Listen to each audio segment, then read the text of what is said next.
Guys, I am so sad. I just made the most awesome video showing you guys the removal of the supports on my John Carver masks and showing you the most epic fail succeed.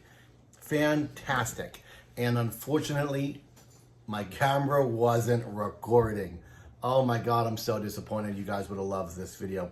It was hilarious. However, I do have something to show you. Here is the K1 Max John Carver mask on Hyper Series gray filament. And here it is, the full-size John Carver mask on the Creality K1 using Elgu white.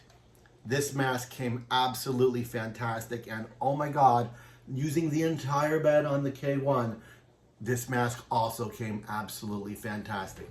People, are we really still doubting the Creality K1 printers?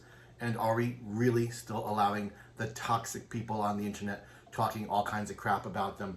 These printers are fantastic, and oh my God, I am so pleased with this, of course, because my Max is a huge monster. But to get this giant mask out of the little Creality K1 and on my first try, I am super thrilled. Good times to be alive, guys.